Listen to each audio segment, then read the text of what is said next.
Thank you all for coming. I'm opening a meeting of the Development Review Board. I'll introduce myself for those of you who don't know me. I'm Cheryl LaFlamme. I'm the chair.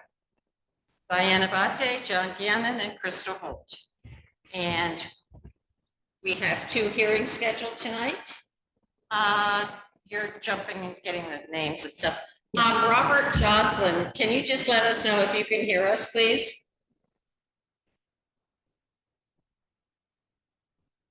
Which would require taking yourself off mute.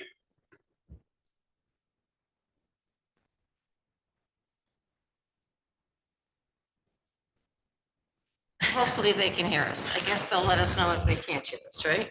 Hopefully so. So are there any comments or any of you here for anything other than the 2 hearings that we're going to be hearing tonight? Okay, thank you. And just repeating myself, but make sure you all have signed in, please. I have no additions to the agenda. Does anyone else? No. Thank you.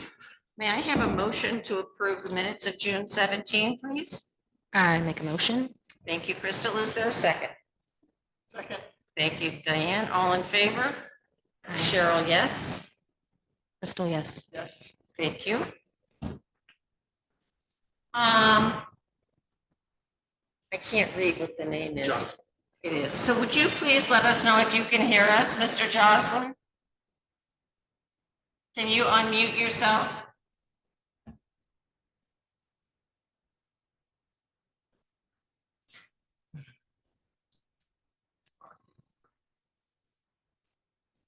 You're muted, sir. Mr. Joslin, can you unmute yourself?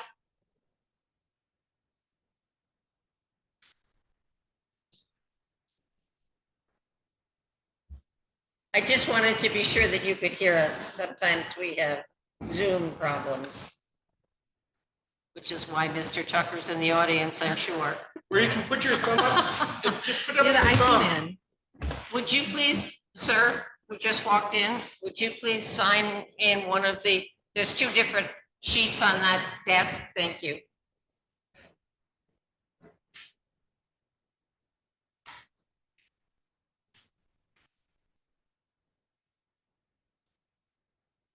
So do we think he can hear us? I'm going to open the continuation of the hearing on application 2024-039. Property address is 25 Stonebrook Road, Wilmington. The owner is Charles and Brenda Waldron. Mr. Waldron, if you'd like to come up to the desk. Thank you. The proposal is an after-the-fact above-ground swimming pool and 2 decks built in the residential district special flood hazard area. We did have this is a continuation of our first hearing, and we also had a site visit. The casework manager for this is Crystal Holt. I will read through the applicable code sections. Article 2, Section 221, 222, 223, 224, 226, 227, 271, 272. Article 4, Section 420, 424, 440, 450C. Article 6, Section 601, 602, 603, 605, 606, 608, 609, 610, and 620. And Article 7, Section 710, 720, 721. 722, 730, B, G, I, and L. Are there any conflicts of interest or ex parte discussions on the board? No. Thank you. Charlie, would you please raise your right hand?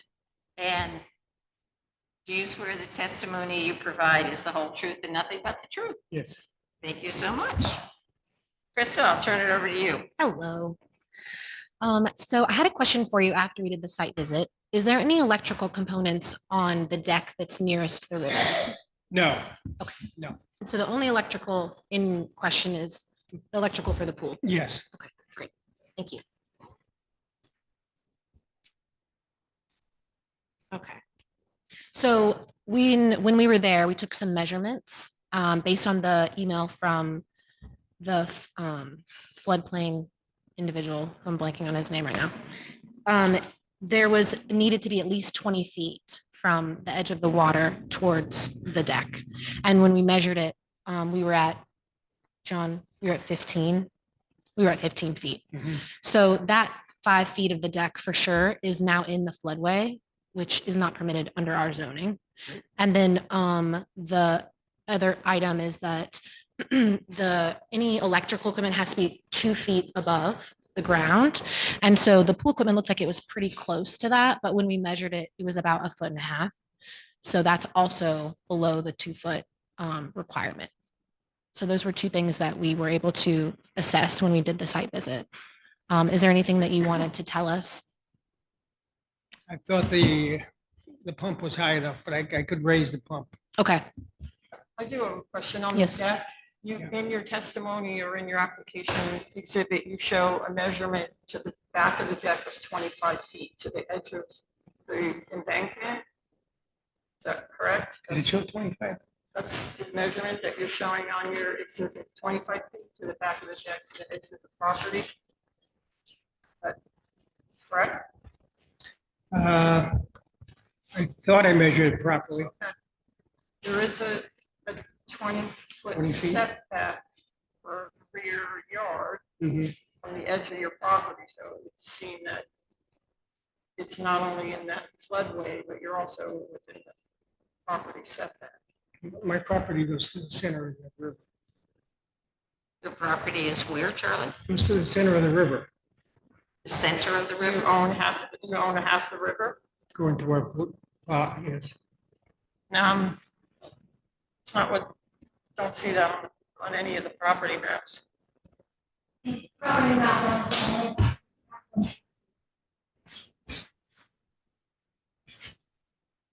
But the 20 feet would On the apply deed, either it's- way. On the deed, it says center of the river.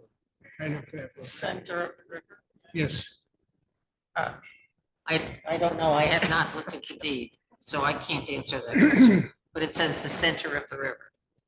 Do we have an idea of what the measurement of the river is? Well, I'm just looking at your boundary outlines that I'm seeing on all your maps, and all the maps that you are available online show the edge of Well, the river. we produced a deed. Well, the deed would be on file downstairs. Yeah. When did you buy it, Charlie? 2005?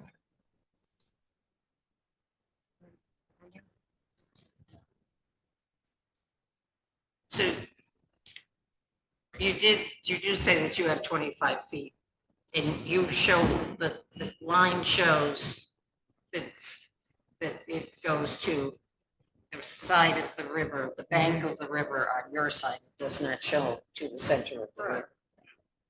And we don't know what the width of the river is at that point. Because that depends on the day.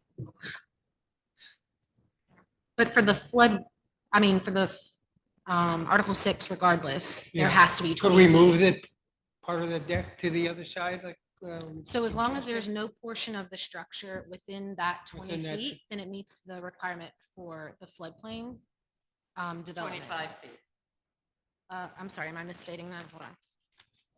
20 feet. 20, So 20 feet, and that is also, the setback, right, the rear setback. Says, Ned Swanberg says 20 feet.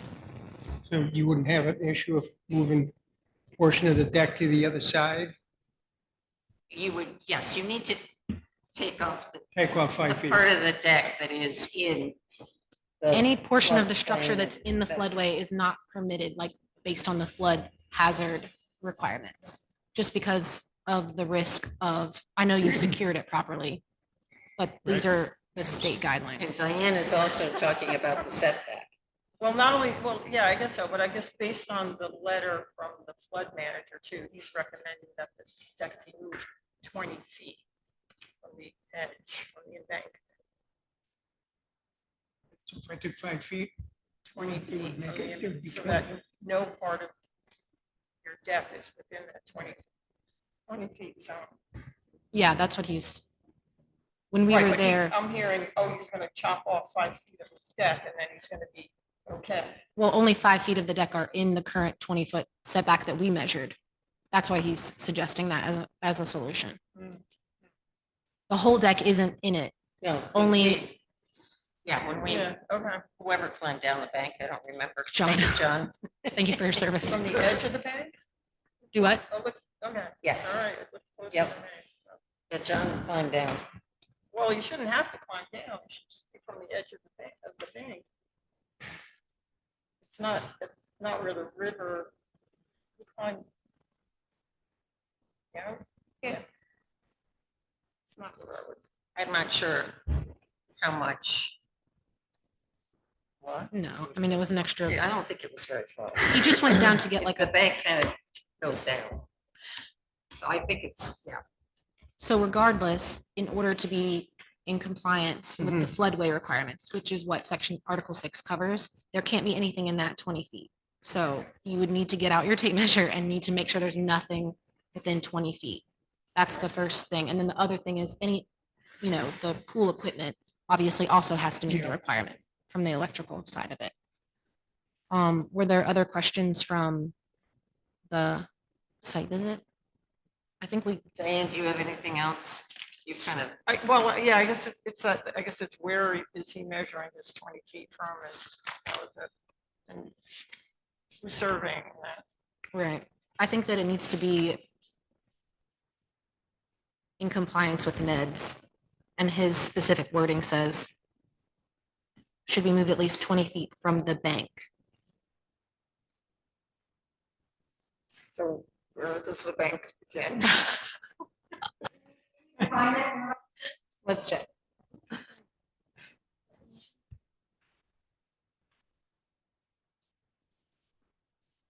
No, you don't. Well, I'm just saying, if this is your river, that's. So the common definition of riverbank is the edge of the water. Right, Riverbed. And that's what you measured. riverbank Bank. is the edge, and that's what we measured from, is the edge of the water. Okay. You were there, Charlie. Clear. All right. Are there any other questions? Crystal, do you have anything else? No, I think I asked everything else at the first. So I'll raise that pump meeting. up. Could I take a picture of it with a tape measure and show you? Or do you need to come back? So We do not need to come back. there will be conditions on the permit, and Jessica, as zoning administrator, will make sure, we'll come out, do a site visit, make sure that those conditions have been met. So you just need to be in touch with Jessica. Okay. I don't have any other questions. John, do you have anything? No. Diane, did you have anything else? No. Okay, then, thank you. All I right, will thank you all. close the hearing. Thank you very much. And we will make a decision, and we will send that decision to Jessica. Jessica will then send it to you. Thank you. You're very welcome. Thanks for coming. So closing the hearing on that case, and I'm opening the hearing on the appeal of zoning administrator decision. The appeal of permit 2024-072 with 288 Old Mill Lane to add 2-bedroom short-term rental. Use to existing use, appeal made by an interested party who does not own the land in question. Joseph Dasco. Is Mr. Dasco here? Thank you. Would you like to come up and have a seat? Sure. Thank you very much. And I sort of am assuming that there are other people here who are on that interested party list. And you've all signed in on that particular one. Thank you.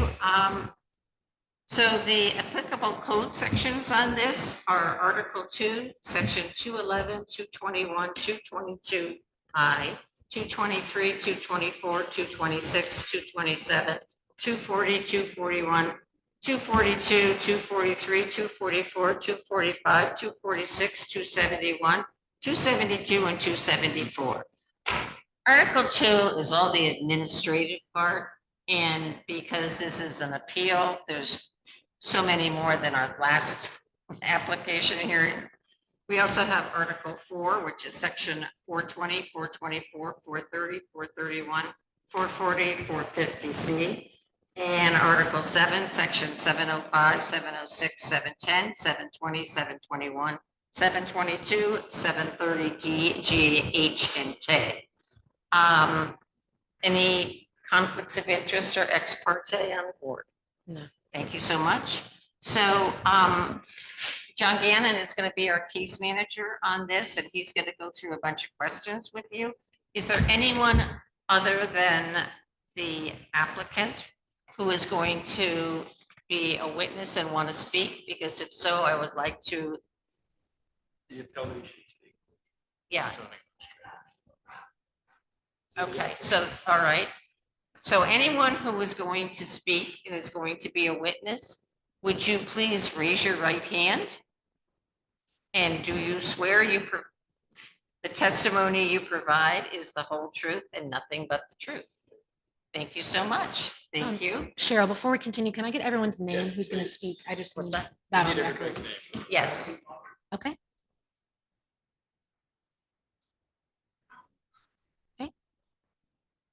And anyone else who raised their right hand and swore, would you please give us your name? Sorry. AAR. Yeah. Okay.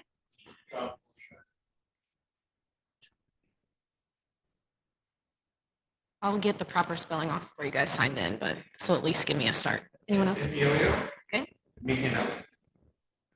think I have an email. You have. Yeah, that, no, I think I you have, I that have. stuff. Yeah, thank you. And did anyone over here? And yeah, Perfect. Thank you. before you leave on your way out, would you just make sure that your signature and address are legible for Jessica, because she will have to mail you information. So thank you so much, and I will now turn this over to Mr. Gannon. Okay, so thank you for being here. The first thing I'm going to do is just go through the exhibits. So I have listed as the exhibits. Please correct me if I'm wrong with any of this. The first exhibit is Exhibit 1, which is the Town of Wilmington cover sheet. Exhibit 2 is a memorandum from Jessica Roberts dated June 17, 2024. Exhibit 3 is the Town of Wilmington warning of the DRB hearing for tonight. Exhibit 4 is the appellant's notice of appeal with 5-page attachment. Exhibit 5 is Town of Wilmington zoning permit 2024-072. Exhibit 6 is the wastewater system and potable water supply permit for 288 Old Mill Lane dated November 4th, 2016, with 3 pages. Exhibit 7 is an exemption form for construction of a replacement water supply that serves only one single-family residence on its own individual lot dated June 9, 2018. That's 4 pages. Exhibit 8 is the service list postmarked June 10, 2024. Exhibit 9 is the Town of Wilmington zoning permit, again, 2024-072. And finally, Exhibit 10 is the zoning application for 288 Old Mill Lane, which is 13 pages in length. Correct. Yes. I have nothing else. Okay, great. So as Cheryl noticed, this is an appeal. So section 240 says any decision, action, or failure to act of the zoning administrator or development review board may be appealed. Process and procedures relating to filing appeal follow. So any person may appeal any decision. Actually, it's an interested party must have appeal, has the right to appeal under 24 BSA section 4465. It specifies the time frame, and we're to send the appeal and the result that can be achieved, which is important for tonight. As a result of the hearing, the development review board may A, uphold the prior decision, B, overturn the prior decision, C, determine that a variance without conditions pursuant to 24 BSA section 4469 and 4669C may be allowed for the case as defined in section 226 through 228 of this article. So that's it. So how we're going to start is we're going to start with the appellant, Mr. Dasco. You can, hopefully you've all read your attachment and your appeal, but anything you want to add to that, we can take into evidence. Then the next person to testify will be the appellee, which is Jessica Roberts, who will state her case for for why the permit should be allowed. So Mr. Dasko. First of all, thank you for taking the time. I'm gonna start actually with a couple of the attachments that you referred to. One of them being the replacement well permit, which used some very particular language in describing the replacement well permit, which says that it should be on its own lot and used for that lot. The water source for the dwelling in question does not reside on their own lot and was not a replacement well for that lot in particular. It was taken out for 265 Old Mill Lane, if you look at that permit. So in your words, sir, the water is not being used on its own lot for that servicing that house. It's being used for the new construction of 288 Old Mill Lane. I'd also like to point out that well is actually under investigation by the state as well. A formal complaint has been filed regarding that well. I'll also point out to your other exhibit that you referred to, which was the septic permit. On the septic permit, you'll notice that it does not refer to a replacement well as a water source. It says it was connected. The water source is connected to a shared well on bedrock. That is not the case and never has been the case because I am the administrator of that shared well, and there are only 3 other parties besides myself who are party to that well sharing agreement. So that house and camp was never attached to that shared well. As a matter of fact, I know that for a fact because for a brief period of time, I owned the lot in question through a tax title auction that was held in this very room many years ago. And the owner of that lot paid the taxes, so I did not end up with that piece of property. So I can attest clearly to those 2 facts here. So a little gamesmanship is going on with the state. They got a permit for a septic system by saying they had potable water connected to a shared well. Okay, there was no connection to the shared well at the time when they applied for the permit. Do we have a copy of the well share agreement? You do not. It's on file though. It is a public record. There are other parties to it, and the other parties. So you can find that I guess it's attached to their deed or in the public records. Thank you. You're welcome. So as I was saying, a little gamesmanship was going on to get the septic system approved. First of all, by saying they're connected to a shared well, which was never the case. And then when the owners tried to connect to a shared well without any legal permission, it was actually trespassing on property and connecting in the process of trying to connect to a shared well. I happened to be up there and I stopped their excavator from doing that and confronted my neighbors who I considered friends and neighbors for, I still consider them their neighbors for 20 years. So it's an uncomfortable situation, to say the least, to be here testifying on that. If you looked at the situation too, and if you look at the, I don't know if you have this as an exhibit, but I'm happy to share your tax maps here. The property in question is a former camp that's been there since the 30s, which was torn down. And it's a seasonal camp, and it's taxed by the town as a seasonal camp, which is one of our arguments in my appeal as such, but it's advertised for year-round use. But the crux of the matter here is, that this is a non-conforming lot, which these camps are right on top of each other. My house was a former campsite that had other lots attached to it on the direct abutter to this. The other strong argument in this appeal is the lack of parking. If you look at the property maps, there's no room for parking. There's a right of way that all the camp owners get to share. And I've come up many times and had to ask renters to move their vehicles to get out of the way so I can get my boat off my own property. So since there is a lack of parking, a clear lack of parking, if you've done a site visit, you will find that it's disruptive to all the camp owners and to myself, who owns the neighboring lot. And back to, I guess, the first reason, which brings it in front of this board, the Development Review Board, is that an additional use, which is renting your house on a short-term rental basis, is considered a business. You are trading your property for a fee. And because you are doing that, it should comply with the most restrictive portions of that zoning ordinance before you, which is in keeping with the neighborhood and the character of the town. So this property is at the end of a private road. The Palmer family developed this road. I purchased my home from the Palmer family itself.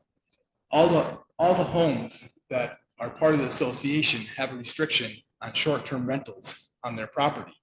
However, to get to this property, renters have to drive down the private road back and forth. The cleaning company has to drive down this private road back and forth. The property manager has to drive down this road back and forth when none of the other owners who participate in the road sharing agreement get to share those same benefits of that private road. So it's disruptive to their use, and it puts an unnecessary burden on what's already an expensive road to maintain. So in accordance with your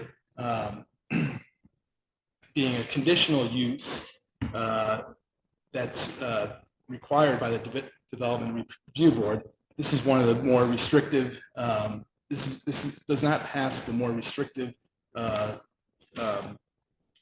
bars that you have set to approve such a use on what is a non-conforming lot in a residential neighborhood that does not have the luxury of excess land.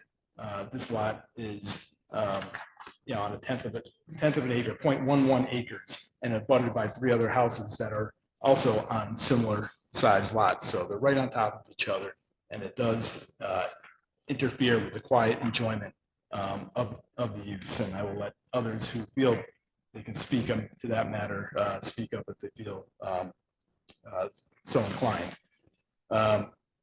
So, with that said, I think you'll find that unfortunately this house probably should have never been built without, should have been just a camp as it was. That's how the owners portrayed it to me, that they were going to rebuild the existing camp, and actually asked me not to bid against them at the auction when they bought it. They said they just wanted it for water access. They were going to keep it as a camp. They built a home. It's a very nice home, but it does not have what I consider a legal water source. And the septic system was, if you look at the septic permit again, it shows the water source being a shared well, when in fact they are not connected to the shared well. So I don't know what this board, if they have authority over that matter or not. So. You stated that the well for this property is on 265 Old Mill Lane. Yes. And who owns 265 Old Mill Lane?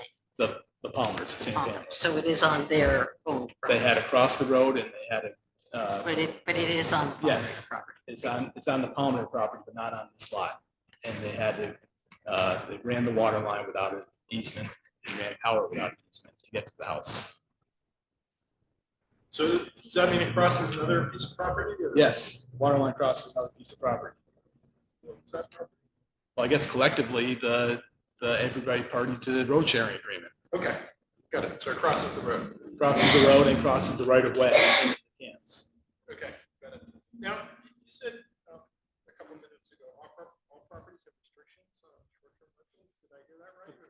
The properties that are, there's 10 homes that are part of the association, the Old Mill Lane Association, they have short-term rental restrictions. The 3 other camps have a short-term rental restriction as well as part of their well sharing. Does that include the subject property? No, they're not party to the well sharing. Anything else you want to add? Or? No, that's I just have one question. You Sure. said that it's being taxed as a seasonal.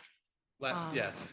Where does it state that? Because I'm looking at what looks like the listers form. It Last doesn't- time I looked at the property card, unless it was corrected, maybe it got updated. Okay, just curious. Hmm.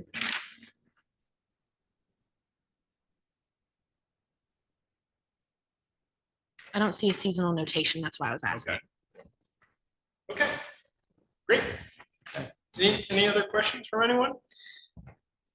No, thank you. All right, great. Thank you very much, Mr. Dasco. We'll now hear from the appellee, Jessica Roberts. Thank you, Mr. Dusko.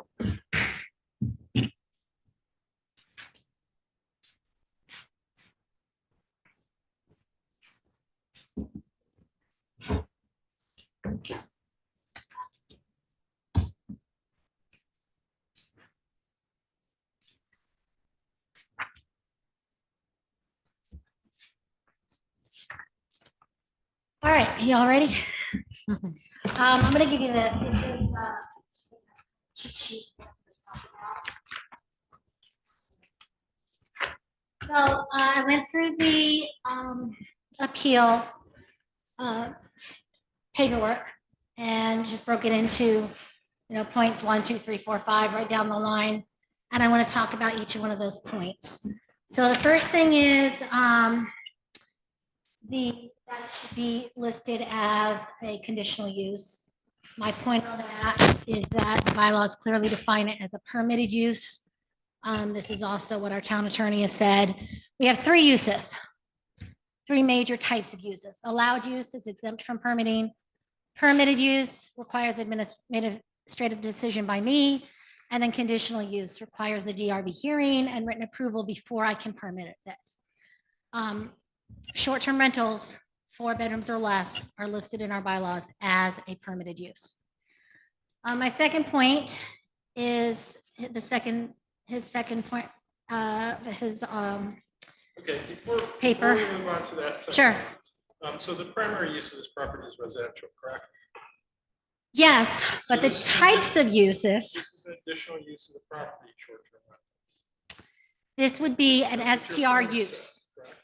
Yes, the use is STR, which is a permitted use in a residential zone. So there are a lot of different uses. There's also 2 other kinds of uses I didn't discuss, which is prohibited use. And then there's uses not allowed for. There's uses and then there's general types of uses. I'm talking about the types of uses, where those uses would fall in those categories. So we've discussed in the past that when a person has a short-term rental use with their property, it's not considered a secondary use. Well, I'll get to that. Okay. Yep.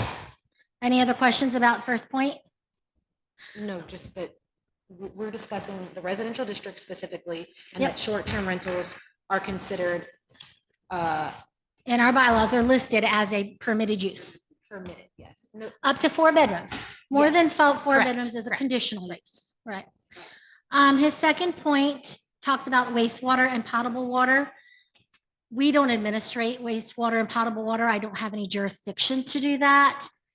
That's a state permit, not my permit. So I basically get a permit from the state, whatever it says, that's what it says.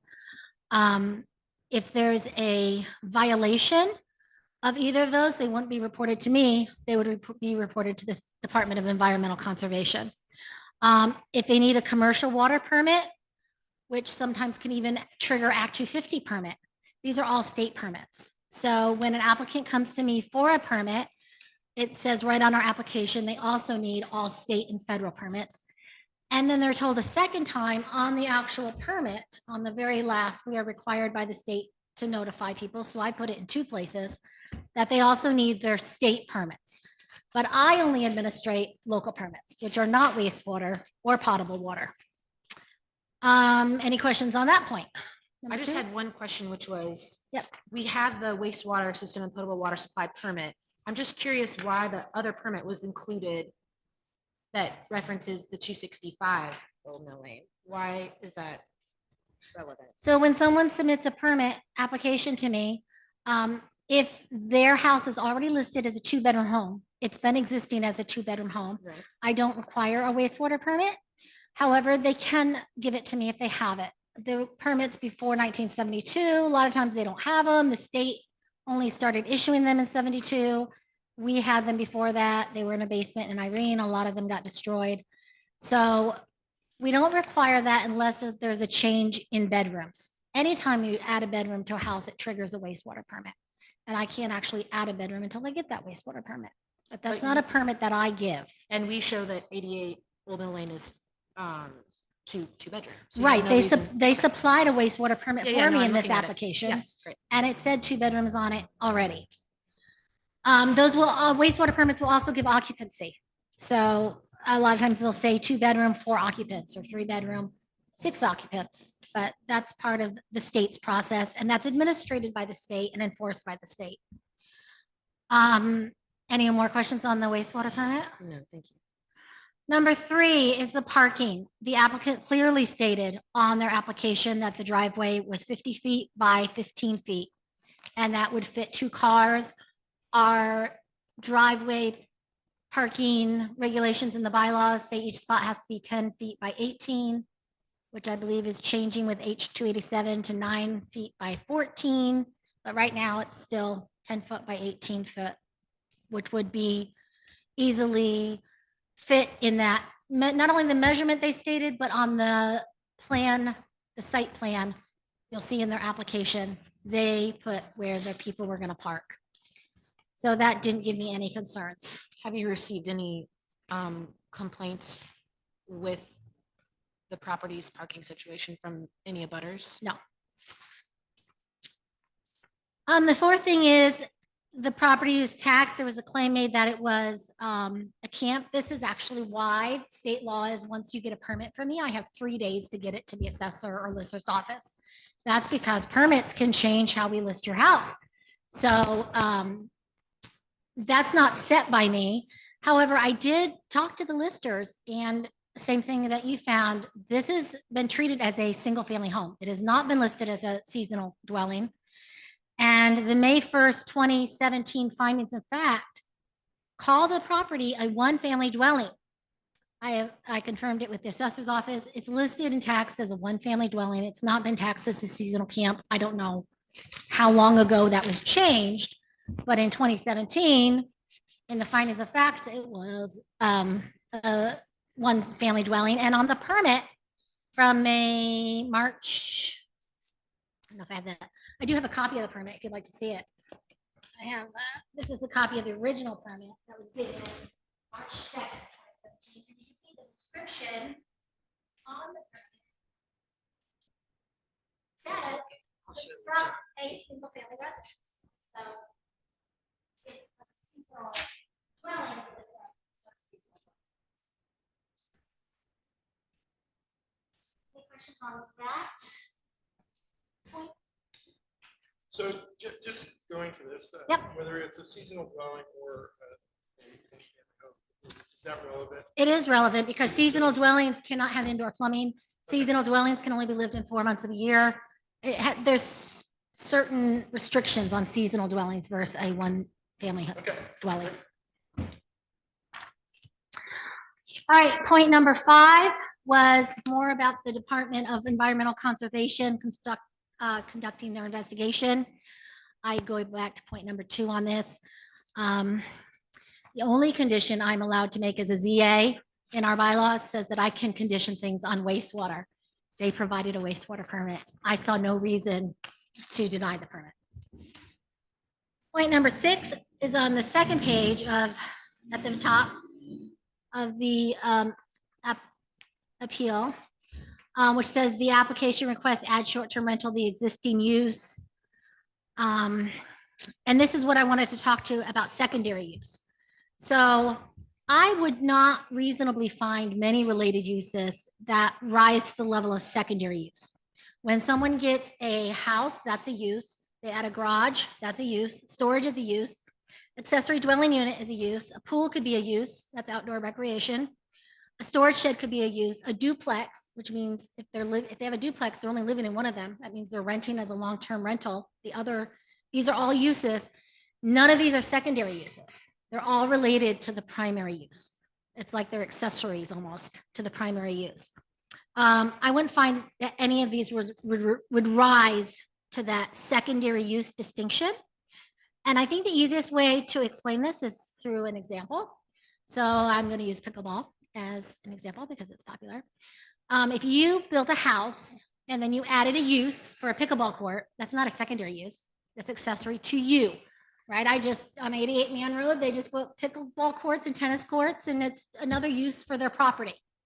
However, If they use that pickleball court to invite the public to and charge them fees for that, that's now a completely different use. That is a recreational use facility.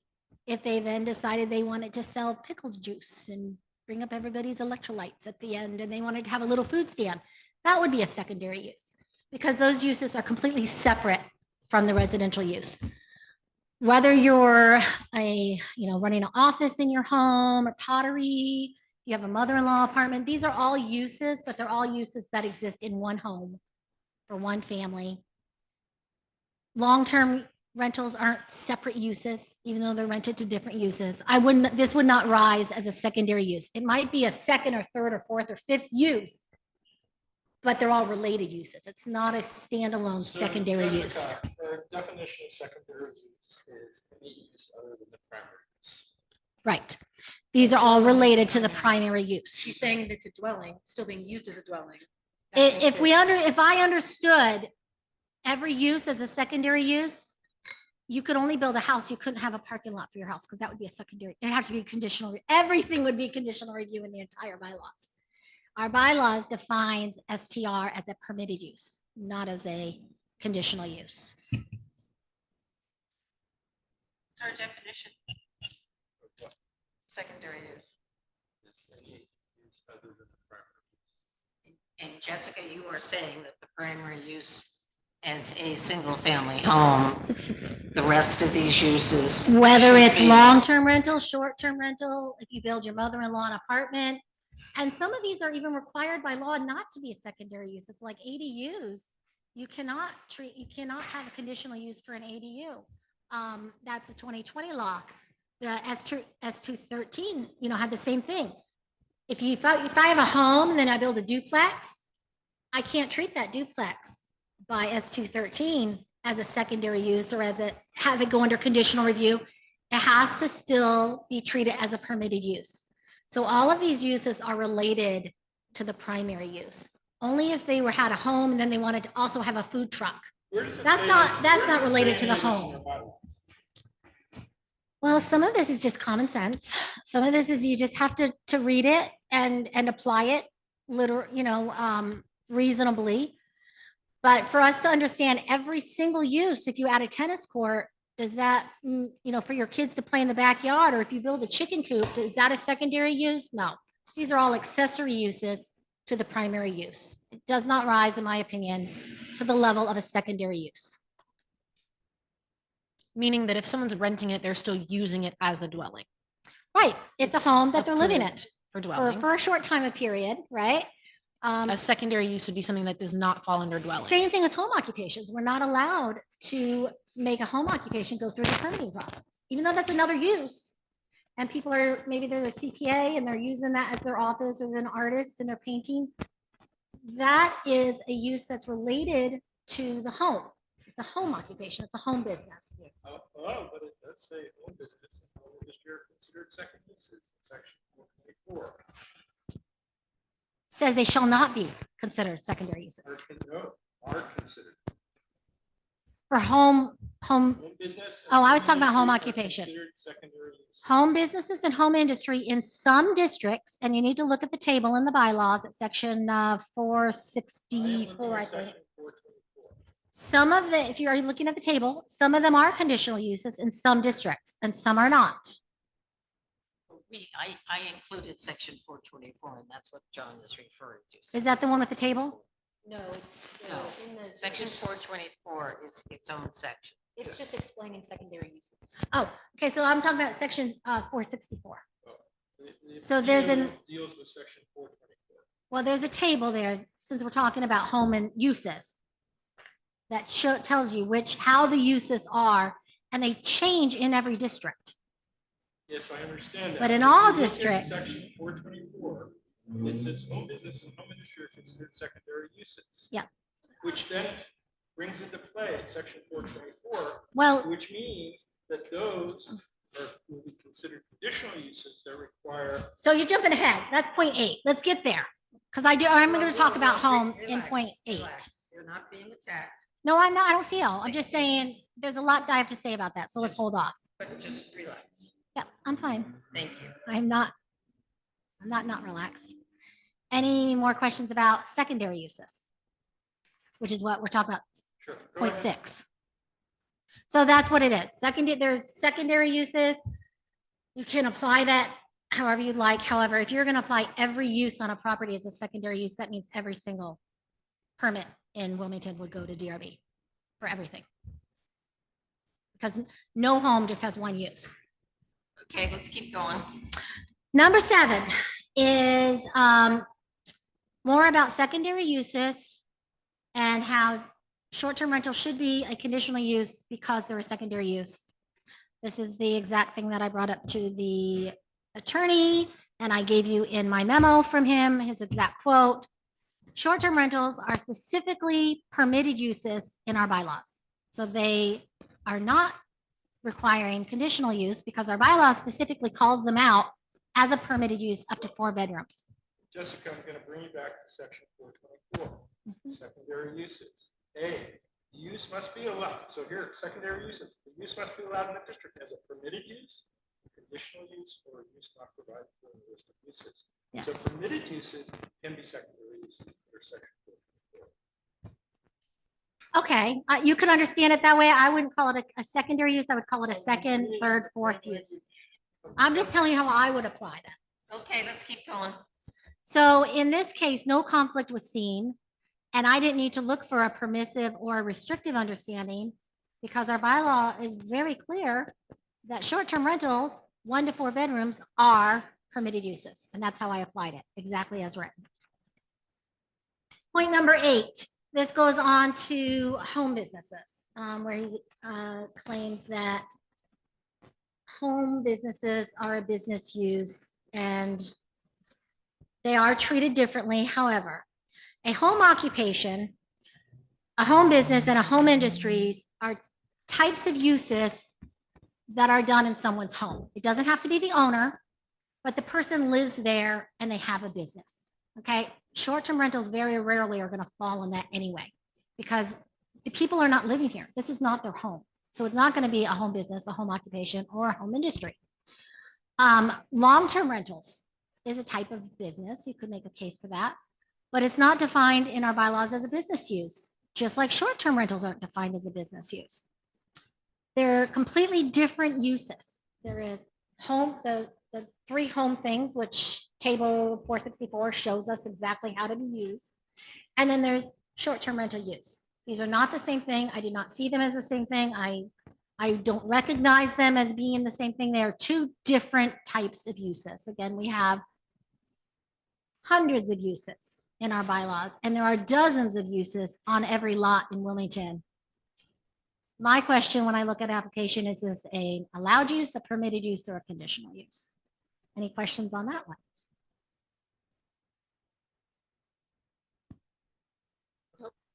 All right, number 9. Pursuant to section 642, short-term rental is subject to DRB review. Is this point because it's a secondary use and a business use, which he says needs a conditional use. We don't define commercial use in our bylaws. We don't have such a thing as called commercial use. We do have uses that could be seen as commercial, and that's exactly what I have to do when I apply a bylaw. As a retail use commercial, sure. We have commercial zones, but we don't have a specific commercial use. And we already define, again, short-term rental use as 2 different types of uses, permitted use and conditional use. So I follow the bylaws in how it determines that use should be broken up in those 2 areas. Is it permitted 4 bedrooms or less? Is it conditional 5 bedrooms or more? Any questions about that one? No, thank you. All right, number 10. I failed to number a number on here. Oh, it was about the town plan. So there was a lot of stuff about the town plan.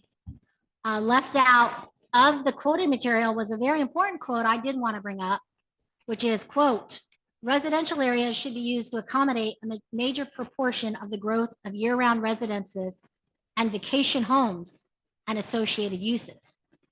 I bring up this vacation home designation as a side note because I don't really have the authority to enforce or administrate the town plan. That's not my job. I enforce and administrate the bylaws. Where on private roads is brought up, I don't administrate that. HOA laws, those are privately taken care of. Today trespass was brought up. That's a legal issue. I can only administrate and enforce what is in the bylaws. Any questions on that? All right, number 11, again, talks about parking and that the right of way is blocked. I just wanted to mention that I did inspect the property when I checked for the permit poster. It appeared to me that 2 cars would fit on the lot. I was able to pull in there and back up and drive off without a problem. However, that's, a subjective decision. Any questions on that? All right, number 12, which is talking about character of the town. This is really out of my wheelhouse. I don't make decisions on character of the town. Any character of the town decisions really go to the DRB. The planning commission determined that the character of the town was sufficient for short-term rentals in what they put. The select board backed that up when they adopted the bylaws. Character of the town has been already decided by the bylaws, and I wouldn't deny a permit based on character of the town. If the bylaws say they can have it, that's my rule. It's on the what? When you get into character of the town, that's part of section, Article 7. 7, So that deals with conditional uses. And that comes to the. Pretty much, yeah. Some of Article 7 applies to everybody, but that's a judgment call. The specific things referenced by Mr. Dasco in his appeal would be standards that apply to conditional uses. Yes, and those would be determined by the planning commission, select board, not by the ZA. Thank you. Number 13 is the last one, which we then go again to wastewater and potable water. It's his last point right before his conclusion. Again, I'd point you back to sections 2 and 3. Complaints and violations have to be reported to Department of Environmental Conservation. They have a process, and it sounds like they're going through that process already of enforcing that. I don't have any instructions to enforce that. I have no authority to enforce that. It's not part of we don't have a chapter in our bylaws on wastewater. It's outside of my wheelhouse. And as long as they bring me a wastewater permit, that's all I'm looking for. That's all I have. Any other questions before Jessica steps away from the table? Something about lighting shining into their, it sounds more like a neighbor thing. We have lighting rules in conditional uses, historic districts. We ask people to have their lighting shielded and downcast, but there's no actual, that's all in Article 7. So that'd be more conditional use conditions that you would put on a permit. The only condition I can put on a permit as a ZA, which is written in our bylaws, is wastewater, that they have to have a wastewater permit. And I don't have to put that on a permit. There's a clean slate law, but I can put that on a permit. In this case, they provided the permit, wastewater permit already, so I didn't put that in. It does say in section 730 specific standards that all the things under 730 are subject to all land development and uses in all districts and overlay districts. Yeah, a lot of Article 7 is that way. Yeah. Even the parking regardless of the conditional. Yeah. that I have to require is in Article 7. Article 7 is a little grab baggy. Yeah. Any other questions for Jessica? I don't think so. Thank you. John, thank you. Okay, thank you, Jessica. Absolutely. All right, so we have a number of other people who indicate they want to testify. You want to start with the owners of the property? Sure, we can start with the applicants. Brad and Colleen Palmer. And Aaron. Yes. All three of you. Someone gets an uncomfy chair. I guess it's Dad. Can I pass you guys out? Wait, yeah, hang on. Thank you. This is I going to only have be, 2 copies. this is going to be added to the, this is going to be the exhibit. Are you going to accept what I have mine Jessica right gave here. us as one as well? Yeah. So she gave us, thank you. She gave us 2 things. Hold on. I think she gave us one. She gave us- Oh, she gave you. Yeah. I do have a copy of the Common Well Agreement, but this has evolved through the years. No, hold on one second. the common well agreement is what, is that the same It's well what share Joe has, agreement the that well Mr. share. Gasco referred to? Yeah, There's two common law agreements, one between ourselves and the original developer, which was signed back in 2002. I'm the only party to that agreement. And then there's this secondary, recently entered with the, sales. So the well share agreement that Mr. Gasco referred to, the Palmeters are not a party to. Correct. And what you said you have a copy of is a I different have- agreement? I have the one, the original one. Yes. So that was when Brian Palmer built, did the development. He put water in for the cabins. And he created a well share agreement, which included cabin lots and Joe's lot. Okay, and it's kind of evolved. We're not, I'm going to read this. I'm going to go through this. It will explain why we're not part of that. Okay. Okay, so before, this is going to be the package of information that I just received, is Exhibit 13. So we have Jessica's exhibit. Yeah, no, so the first exhibit is from her is the memorandum of municipal action, that's Exhibit 11. And then the document, the second document she gave us is Exhibit 12. So this will be Exhibit 13. I don't think any of us got that except for you and Cheryl.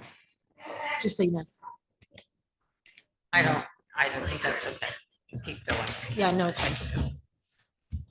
Just telling you. You should have given Jessica one. We don't have it. No, you can get it to me later. Thank you. So that is 11 or 12. Where's That's 12. 12? We're doing this whole packet as No, 13 or there's- just part it's- of this packet? The 2 pages is my testimony, our testimony as a family, and the rest is just supporting documents as to the appeal from Joe. I had it, I kind of went down through his,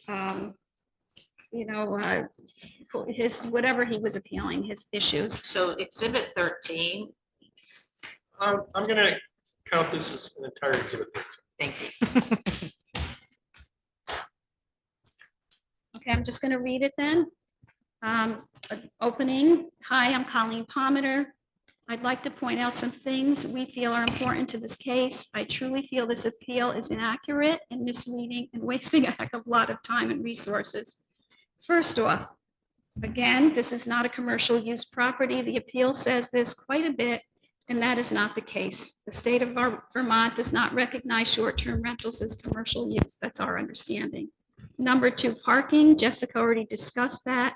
The appeal is incorrect about parking spaces and the lack of adequate parking. There are 2 designated parking spots at the cabin as required. There is one on the left and one on the right of the cabin, and room for 1 or 2 others if needed on the bottom of our property at 265 Old Mill Lane, which crosses over the road and abuts to the Dascos. There is a map in here. If you sort through, or I have a larger map that shows the boundaries, if you would like to see them. Okay, Where's the map in Exhibit 13? Because that's what we have. it's down out towards the back. It's probably the last 3 pages. Okay. Okay, and it'll show the property lines, okay? All right. Joe's appeal statement that he has had to ask our renters to move their cars because they are blocking his driveway makes no sense due to the location of his driveway and where the tenants would normally park next to the cabin. It's just too far. Plus, there is typically 1 car, maybe 2 for cabin users. Often our access to the cabin is blocked by other vehicles in the common road leading to the cabin. I would also like to add, we have security cameras and an on-site property manager that oversees our renters to avoid any issues and make sure they park where they should. As well, there are others that use the lower road. Just this past weekend, there were many cars parked all over, blocking access for everyone. They were not connected to us in any way. In fact, they were the kids and relatives of the Frost family who owned one of the adjacent cabins. They often have large groups of teenagers partying at the property. Our rental property, Emilio, Emilio and JP also have photos and videos of these kids partying if this is needed. Again, we have been trying to avoid any conflict and respect those and their properties as they see fit, but often find other camp guests parking anywhere they want. To reiterate, we have the required parking based on the cabin size. Renters are directed where to park by the property manager. And also, it is important to note that Emilio screens our renters and there is an over 30 age requirement. Number 3, to point that the references the cabin is taxed as a seasonal camp, this is inaccurate. It's taxed based on its value determined by the assessors. The cabin also has not been rented year-round. Joe's statement on his appeal clearly demonstrates a misunderstanding of the online listing process for the property and assumes that it has been rented at times when it has not. We have time blocked off as owner occupied or maintenance, which is being mistaken as rented. I reviewed usage since 2019 when the cabin was completed. Prior to May 19th, 2023, we've only had friends and family occupying the cabin.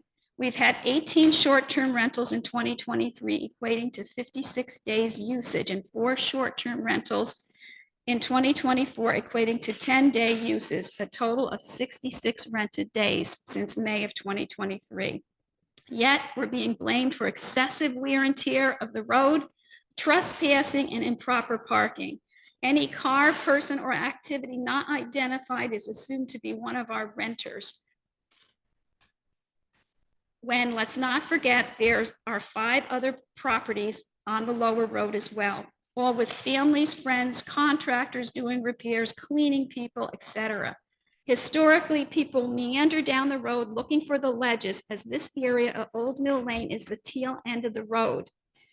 And the Daskell's property was in the past, the beginning or the end of the ledges path. The natural flow of the traffic leads people down to the end of Old Mill Lane, where they turn around at the camps in the Lavoie's driveway, once realizing there's no outlet. Or the wastewater and potable water supply permit. Briefly, we are permitted and everything was done correctly through the right channels as we constructed the cabin. We have a right-of-way for utility. There is a copy of the easement in there, and the right-of-way says a right-of-way 50 feet in width for the purpose of ingress and egress and the passage of vehicles and otherwise, and the installation and maintenance of underground utility lines, said right-of-way being 25 feet on either side of the center line described as follows. Reading from the document. Yes, it's the last page. Okay, thank you very much. Okay, that's the right-of-way. And keep in mind, we also own the property to the other side of the road down there. It abuts into the Daskell's and it abuts into the Lavoie's. So we came across our road over to the common road and down, okay? We have a right-of-way for utility. The well location was determined by John Dupress and Gary Lind of Lines Well Drilling. See the emails, they're also in there. Okay, we would like it to be known that the reason we have our well on 265 Old Mill Lane is because on April 10th, 2018, Joe Daskell emailed us forbidding our use of the community well that we have a deeded right to be hooked up to. In his email sent on April 10th, 2018, Joe writes, "I cannot in good conscience let you connect to the existing system." His reason being that we were changing the use, even though the original cabin had water from the existing well and a septic when we purchased it. Upon building the new cabin, we upgraded the septic to an advanced onset solutions wastewater system, treatment system, which is inspected annually and reported to the state of Vermont. We also want to add that we offer to upgrade to the community well to current standards and all of its components with a meter to determine usage. Okay, we have a quote from Lind Well Drilling. It's also in the packet with that offering. But Joe said absolutely not and wanted us off the well because he thought we would run it dry, which Gary Lind and Coop Bill said would never happen. And any issues they had prior was probably because their line was too close to the road and possibly froze during the winter. Also, as a courtesy, we insulated Joe's well lines because they were too close to the surface. It's relevant to say that one other camp has since put in the same septic system we have, and they were not asked to exit the community well as we were. The Latin A camp. So they have the same septic system as we. They have water running into their camp, and they're using the common community well that we have a deeded right to 1/8 of the water, and they weren't asked to exit that. All in all, we respectfully tried working to accommodate Joe and the other camps, offered to upgrade the community well systems, and in the end, we're forced to still move our well to another location. We also have text messages from Joe Dasco and Meg stating, "That's good news about the well. I think it will be best for all in the end." They're also in the packet. As far as using the 265 Old Mill Lane parcel ID on the permitting application, which Joe says something underhanded is going on, please refer to the email in the packet. Okay, please refer to the email that says we are including, okay, from June 10th, 2018 to Lind well drilling, whereupon sending the permit documents to Nancy and Gary Lind, I state, thank you. I also use the parcel ID for 265 Old Mill Lane where the well will physically be, even though it's for the camp at 288 Old Mill Lane. I have forwarded all documentation to Tim McNamara of the State of Vermont Environmental Investigation Team upon his request. So he has all the documents, okay? To close, the appeal is inaccurate and misleading. We have gone above and beyond to accommodate our neighbors and can't understand the level of harassment we have been subjected to. We are well within our legal right to rent our home. We feel this is a waste of not only ours, but the town's time and resources. I want to add, ironically, that we have a text message from Joe Dasco on April 19th of 2022 that states, "Good morning, Brad. I hope you had a nice Easter. I know that you let Ron and Sylvia rent or use the cottage over the winter. And if they were not going to do it again this year, I have some close friends who would be interested in renting it from January to March. I don't like the idea of having a rental next door, but I would rather know who is going to be there. Ron and Sylvia have been great. Let me know if you're interested and I can put you in touch." I feel this is a bit contradictory because he's appealing our right to rent, but it's okay if we let his friends rent the cabin. As well, my son Aaron also recently reached out to Megan Dasco, kindly asking them to stop appealing as we do not need this stress. And she had replied back to him that we have betrayed them somehow. At the end of the day, for their own personal reasons, have influenced their actions, at the end of the day, for their own personal reasons, have influenced their actions regarding what we can do with our property, and also influenced others to direct hostility in our direction for things out of our control. They don't want us renting and will go to any lengths necessary to prevent us, as well as wasting all our time and resources while doing this. This area is for all of us to enjoy, and we are honored to share this beautiful place with others. Thank you for your time. Thank you. I You're have a welcome. question. Yes. So Mr. Dasco brought up a road agreement and that the neighbors were upset because of the amount of traffic on the road. Are you party to that road agreement? We are not. So we're not part of the HOA in Belvedere Farms. We are exempt, like Dasco's are in the cottages and the Lavoys. The road agreement, when Robin Jocelyn put his cabin up for sale recently, it's my understanding that Joe, he said it to me personally, standing in his driveway, I'm going to do a new road agreement and I'm going to write in there that anybody who buys one of those cabins can't rent the cabins. So he created a new road agreement recently. The 3 other cabins signed it, the owner signed it, and it's to exempt anybody from renting their cabin down there. We're not part of it. We didn't sign it because we're not on the water. Okay? We got off the water. We have an 1/8 of right to that water. We haven't used it for 10 years. I think we're owed. We were forbid for using the water on the well. We have a deeded right to use. Okay, we never use, well, we were hooked up for probably 2 or 3 weeks and Coop had to disconnect it. So we have 10 years of water that's owed to us. Do you think we should hook back up? Maybe use it for 10 more years? Mr. Jasko. Sure. Do we have any other questions for the Palmeters other than mine? Crystal? No, I don't think so. Thank you. Aaron, do you have anything to add? Or? Yeah, I mean, I think, there's a lot of feelings, and emotions in this whole thing.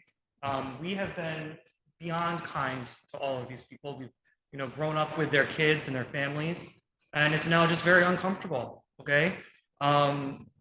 Everything that my parents have said to them and done has just been absolutely kind over the years, and we just don't understand why this is happening. There's been other people, other camps. We've had other people, and I'm not going to say names, shouting at us, throwing rocks at our camp. We had other ones yelling at us because my brother was showing up there with his son, our newborn daughter, and they thought it was a renter, and they were swearing at them and cursing them out. Okay, this has got out of control, and we have property managers right here taking care of the place, keeping an eye on it, making sure it's safe for everybody. Living on premises. Living on premises. So, I mean. Okay, I'm sorry. Is there anything else? So, think of- yeah, go ahead. Brad, do you have anything else to add? Okay. Okay, I just want to make sure everybody got heard. Thank you. Thank you. Yep. Did you ask to be a witness also? I'm sorry, I don't remember your name. My apologies. So you did also want to be a witness, correct? Okay, so would you please come up and tell us? Yeah, go ahead. So the next people I have is John Paul Shattuck. Wait. John Paul Shattuck? Sorry.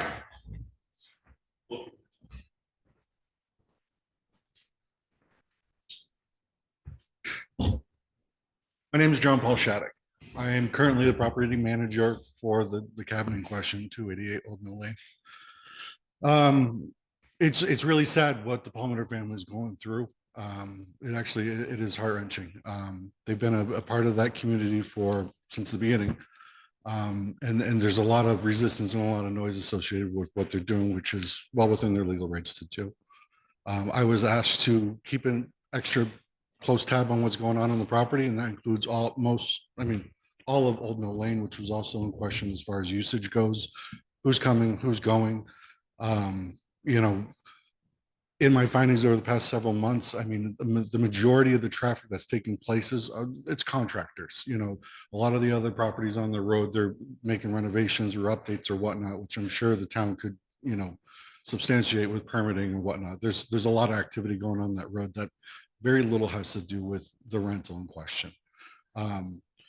There was concerns about the neighbors, how they're treating the Palmer family. One thing I did was spend a fair amount of time at 288 and witness, parties taking place at the Frost residence, which is within 100 feet from, the doorway. You have kids 18, 19, 20 years old. Young kids, they come in swaths of 8 to 10 at a time, 3 to 5 cars at a time. I have images of them parked all over, including on Mr. Dizasco's or Joe's property, blocking the boat specifically. I know that was brought up. They're running amok, and I really feel that the majority of these complaints pertain to another cabin and not so much 288. Very little activity takes place at 288. We run a best-in-class rental management company. We vet everybody that comes through there. It's high-end, above 30 years of age, well-respected individuals. Nothing like what's taking place at the other cabins, which is just sad. I think it's really important that this, hearing understands that, every single measure is being taken and to ensure that, we're being very respectful of the area, but also this slice of heaven in Vermont. That's, one of the most beautiful places in the world. And, it's only fair that, we can share that with people who want to come and visit this area. I have a question for you, if you don't mind. Have you course. received any complaints from the neighbors regarding noise, loud, or lights, the bright light that was reported Like to you specifically as the No, property manager? nobody's been by. I've seen very little activity at Joe's house. I mean, I think. No one's come to you and said, hey, No, the not renters at all. were No. loud. Can you turn this floodlight off? Nobody. Nothing. Does anyone know that you're the designated?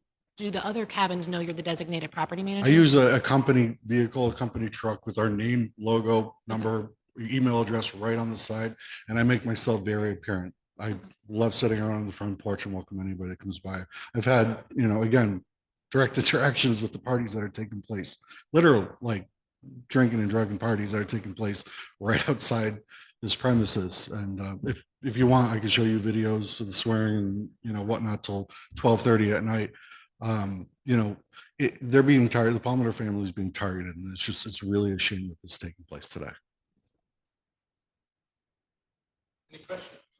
What was the family that you referred to that had a lot of people renting? The Frost family, I believe she was about to step So up. that is another abutter. That is another butter, yeah. Diane, any questions? Oh, no. Thank you for your I appreciate testimony. your time. Thanks. Thank you. Emilio, and I didn't get your last name. Mignonelli, Okay. true Irishman. So I am the owner of Vermont Vacation for You, the property manager that manages that property. John Paul works for me. Okay. So I qualify personally, every guest that goes into that house. So as she mentioned, Colleen mentioned, there were 66 days rented over the last year. 95% of them are a couple. So two people, maybe a baby. And you could go on Airbnb and VRBO and look at all the reviews on that property. Everybody loves the property. It's, like I said, generally a couple. So there's been no issues with noise, no issues with vehicles. There could be issues with vehicles because it is tight parking, but what I would offer Joe or any other neighbors, they could take my number directly. They can contact me directly and I will get it addressed. So I don't have any problems. Have you received any complaints about No. parking? Zero. Anything else? Zero. But not. So I deal with both the guests and the owners, so direct contact. So anybody has an issue, they can call me and the owners can call me. So I'm available. I would be happy to give them my card. Any of the neighbors, they can call me. If they have any issues, I will show up immediately. We have on-site presence. JP lives right there. And we do that for all our properties here. So although I'm not here all the time, we have somebody there that's here all the time. So I mean, we want to work with the community. We want to work with the neighbors. I love Vermont. And I'm from New Jersey. This is my happy place. And I enjoy that everybody else comes up here to enjoy it. It's beautiful. And everybody, 99% of people are great guests and they want to do the right thing. Sometimes you get one of the one-offs. It does happen, but that gets addressed also. So, any question? Any other questions? How long have you been managing the property? 4 years. So we only manage in Wilmington and Dover. This is our business right here. It's all local. We're But this local specific cleaners. property, you've been in charge of it for 4 years. We're up to 50 properties now. I'm asking about this property there. Oh, just last year, 1 year. Last year. Okay. 1 year. Thank you. All right, thank you for your testimony. The next witness is Heather Frost. We will get to you after we finish with Heather. And Mr. Daska. Heather Frost. I would like to make some clarifications on the well that the camps use. And there was mention that somebody put in a septic system and didn't have any, they were able to, and still use the water from the well. We have seasonal water. We can only use it in the summertime. We have garden hoses running to our camps for water source. We hook up to a spigot. That spigot, the line from the well to the spigot is, of course you have the spigot above, but that line is not insulated either. So we have seasonal water. We cannot increase our use of water. And that is why the other camp person was able to put in a septic system because he did not increase his water usage. Sorry, can I make sure I understood what you just described? Everyone on the shared well, Except for Joe. okay, has a spigot that comes somewhere to their property. There's a spigot that comes, there's a spigot that we hook up garden hoses to. But you have your own, each camp has their own spigot? No, There's one. there's one. Okay. One spigot we hook up. We call it a trunk. It's like a, has, and it can only be used seasonally. We cannot increase our water usage. So in the winter, you don't have access to running water? We don't have access to running water. And we never have. My family has owned our property for 65 years. It's been in our family. The Palmer's have tried. There is no self-service out there. We're not able to call anyone if there is a problem. We don't know who to call, except for the Palmer's. We have talked to the Palmer's about spotlights before. They come, they're motion activated. When they come on, they're very bright. They're high up on the building, and because we're in close proximity, they light up our area. We go out there to be outdoors. We have a campfire. We don't have outside lighting on our camp.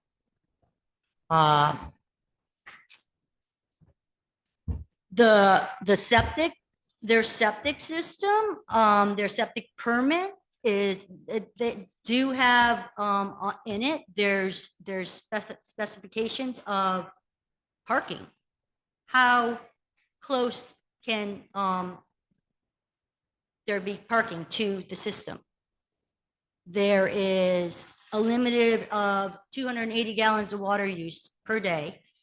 There is a maximum of 4 people in their residence. That is part of their wastewater permit. So I don't know how this is monitored. It's changed the dynamics of the community. We were under the assumption that they were going to use it for family, like we use it for family. Yes, my son has been using the camp, and yes, he's had 7 to 8 young men out there, and I know these people, yes, they can be loud. We have talked to him about where to park. And, I have not heard anything else from the other neighbors who have been there when he has had friends and they've been there. So yeah, I think there's a lot that's been going on with the properties, and I think it's not the ideal place to have a rental. People coming and going. Parking is an issue, yes. It does block the right of way to the lake for the camp owners. How does it block the right of way? Because where the right of way is, it goes to the left when you're looking down of the property. Then if I can show you. The property isn't very big. It's 0.11 acres. There's a septic system on it. And there's, the lot is 95 by 50. That's not, and the house is, what's 1,100 square feet? Do we have that reference? It is the largest it could have been built on that lot. There is, yeah. There's not a whole lot of space. Thank you very much. Thank Any you. other questions? Appreciate your time. Thank you. Okay. Mr. Dasco.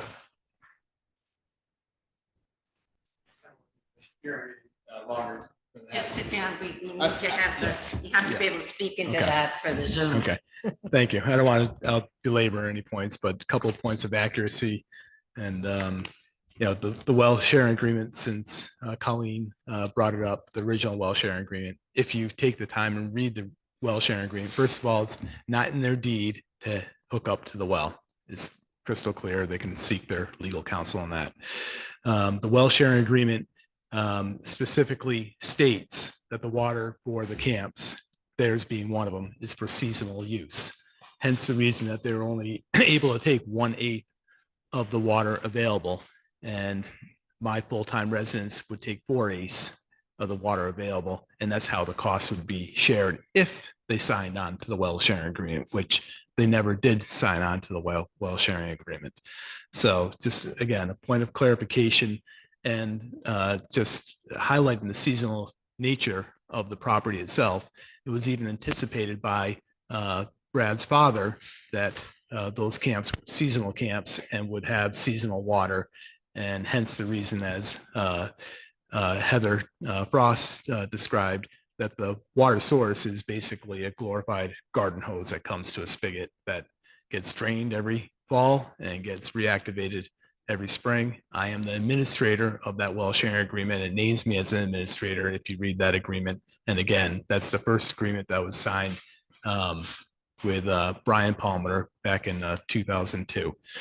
With regards to the comment that I said not to rent your camps, not to rent your home, that's not true. What I'm here fighting is short-term rental, meaning that we have a different neighbor week to week, weekend to weekend, who doesn't know where to park, who doesn't know the rules of that tight area there. So I figured, if you have tenants that are there for a season, it helps matters greatly because they get to know the area. And if they needed the income from that property, that would be a better solution than a short-term rental. That's all I have to say. And I appreciate your time again. Thank you. so much. No, thanks. Okay, Colleen? You have to come and speak into the mic. I just want to reference the motion sensor. Yes, we do have motion sensors there. We also have camera in one of them. I have a July 29th, 2023 text message to Heather and Jeff. I said, hi, Jeff and Heather, as per your request, I asked the tenants to turn off the motion sensors off in the evening. They're very nice and appreciative of the property and the surroundings. They said they met you and thought the same. Thanks for letting us know, and please do not hesitate to contact us or our property manager, Emilio Magnanini, with any other issues. Okay, so we did address it when we were made aware of it. We also have the motion sensors with a camera, and it does record trespassers. We have been accused of having our renters trespassing on other people's property, but we do have some photos of our neighbors trespassing on ours. Okay, and I can name some if you'd like me to, or JP, he has the pictures, but we do. Just that's why we have the motion sensor. It has a camera and a light, so when somebody comes through, it does pop on. But we turn it off at night if it's requested. Okay, thank you very much. Anybody else want to testify? Eric? Now you got to come speak into the mic. This is our very first meeting where it requires that we have everybody on the mic because we are recording. Sure, okay. If I could sing, I'd do a karaoke number, but I can't. So, but no, I'm just going to point out that, I mean, even Heather Frost just said, okay, they don't want our renters, which are vetted people over the age of 30. And then she's admitting to having groups of underage teenagers drinking. She was talking about her son being on the her son. property. So Yes. that's it. Thank you, Eric. I know. I'm just, No, thank you. Anyone else want to testify? Any questions from the board? Any questions? Then I am going to, thank you very much, everyone. I'm going to close the hearing. So thank you all for coming. You, as I said earlier, what's that? I've never been able to hear him, have you? He's on mute, so Do you want to speak, sir? You need to unmute yourself. you're on mute. I don't think, can we unmute him? Might be possible.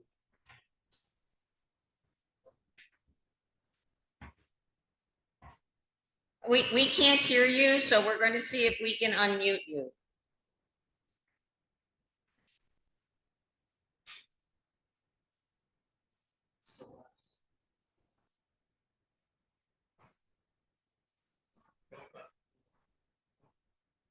That's ours. Can you just click his name? If you go down to that mute, does it give us the ability? I know that at one point that we do have something. We might just be able to unmute.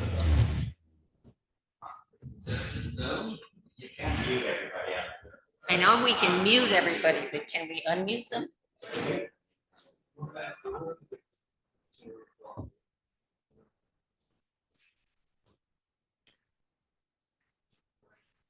Love it so much. All right. Can you hear, can you hear me We can now? hear you. Okay. Yes.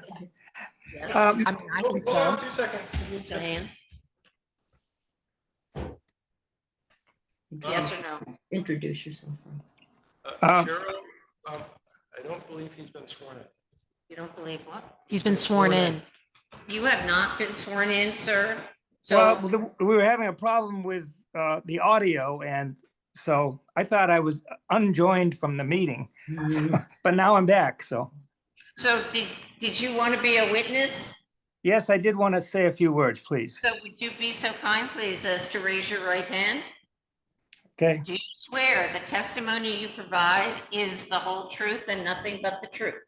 And I we do. know his name? Yes. And what is Yes, your I do. name, please? My name is Robert Jocelyn, and I own the property at 290 Old Mill Lane, which is in a butter for, as has been mentioned all along, the lot sizes are very small for four of the camps that are there.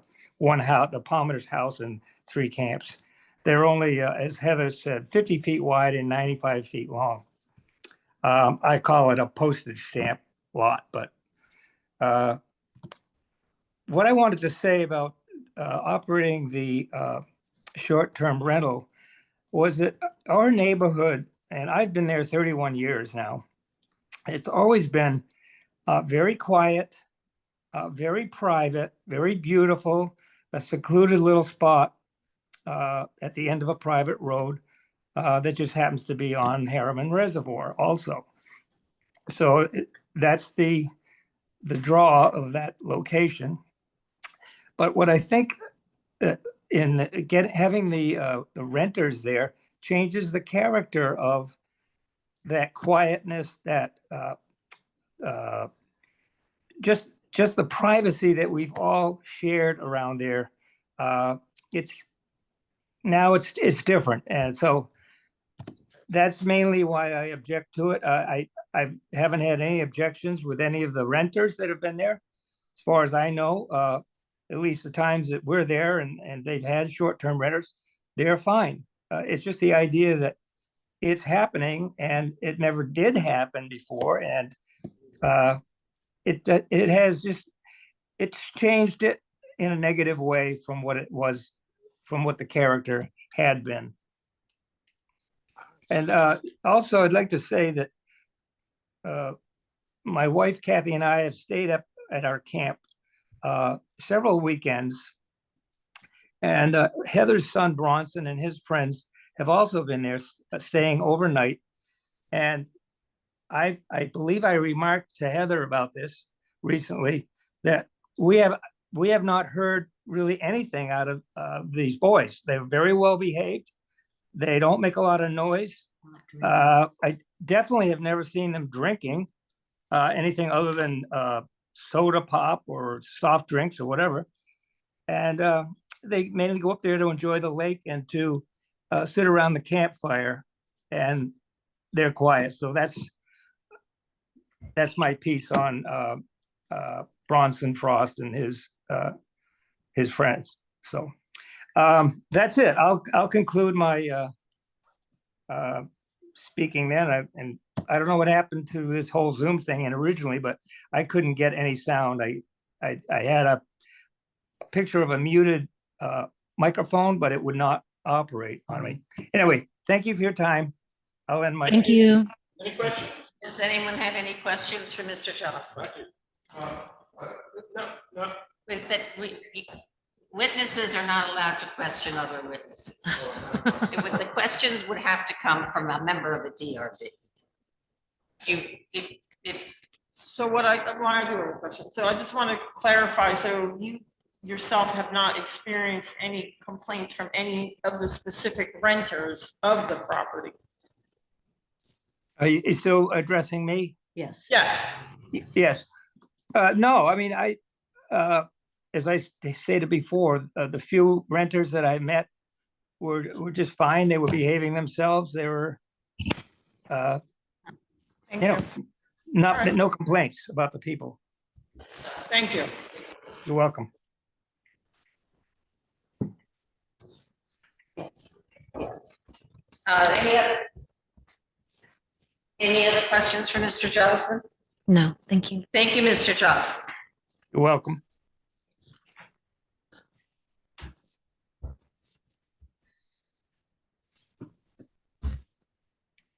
We are going to recess to go into deliberations. We are not closing the hearing at this point, but we are going to recess. So we will have to ask you all to just go out into the hall, and then we will come back into the hearing.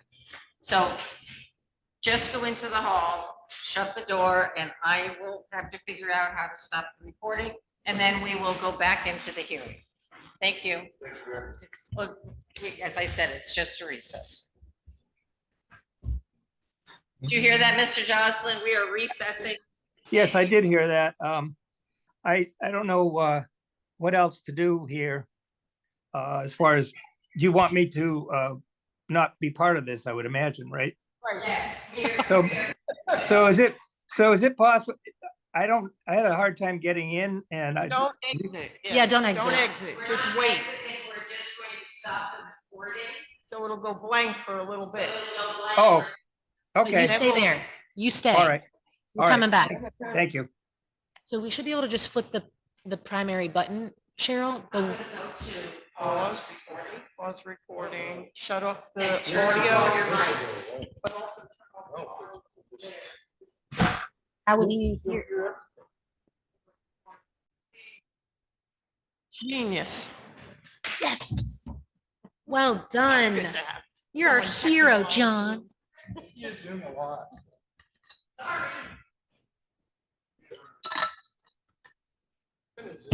Intermission. No, I'm just kidding. No, he's muted, but Oh, Because he couldn't unmute, so. I can unmute him if, but at this point we're closing. What's that? I don't think he needs to say anything because we're closing. So thank you all. We did have a quick recess. We are now going to close the hearing. Sorry, that's what we have to do. Jessica, before you leave, I do have this for you. But so we are going to close the hearing. That means that we will, after we finish with our meeting, go into deliberations. We will do our decision, and that will go to Jessica. And she will let everyone know Mr. Dasco is our appeal, so everybody will be informed. So thank you all for coming, thank you for your time. and your hearing is closed. So I don't have any new or old business. Does anyone have any new or old business? No. Then may I have a motion to adjourn the meeting, please? I make a motion. Thank you, Diane. Is there a second? I motioned, she Yeah, seconded. okay. All in favor? Aye. Aye. And it's 6:44.